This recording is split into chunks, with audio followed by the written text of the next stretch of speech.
Even though the Jewish army was smaller, weaker, and poorer than the mighty Greek Empire, they were victorious because Hashem helped them in their battles. Then, to the great surprise of the Greeks, the Jews succeeded in chasing them out of Jerusalem.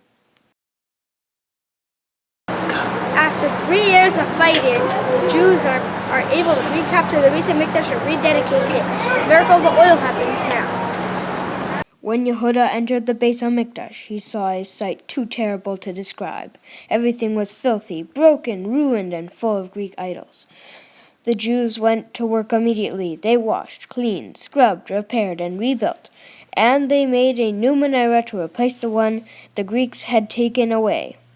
On the 25th of Kislev, they finished their work. Everything was perfectly in order. They were finally ready to rededicate the Beis HaMikdash to Hashem.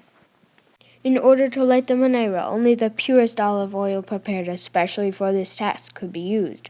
This oil was kept in jugs, which were sealed to ensure their purity. But the Greeks had broken all the seals so that the Jews could never use them again. And now there was no pure oil to be found. The Kohanim searched all through the Beis HaMikdash while everyone waited anxiously. Just as they were ready to give up, someone found the unbroken jug of oil which the Greeks had not seen.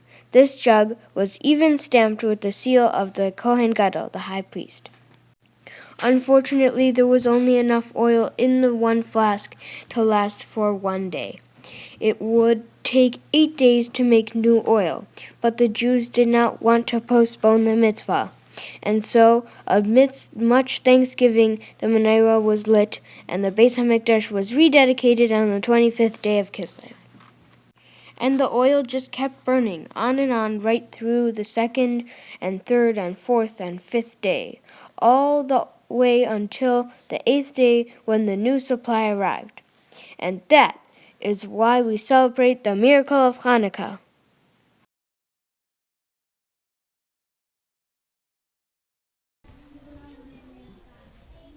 Elchanan, what should we be doing while we're watching the candles burn? Learn Torah.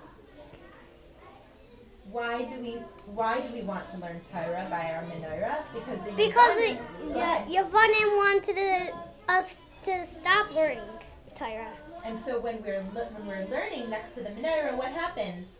It shows the Yavanim that we really won.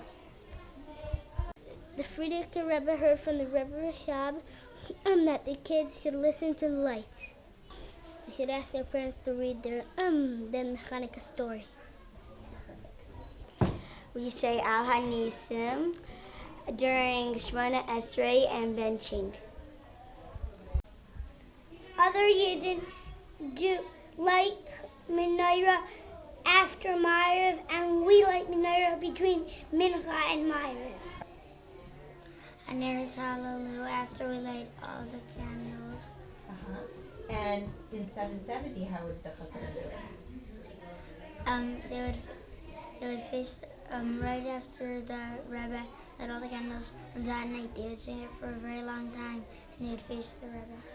And why did they want a nigun that would go so long? So they could watch the Rebbe. And which Chassidim are the ones that composed this nigun? The Rebbe Amarash. Did you know that the Frierdiker Rebbe was able to use old wicks. Some people light their shamish with Oil. but we use, Beeswax. why do we use beeswax? Because the oil will drop everywhere.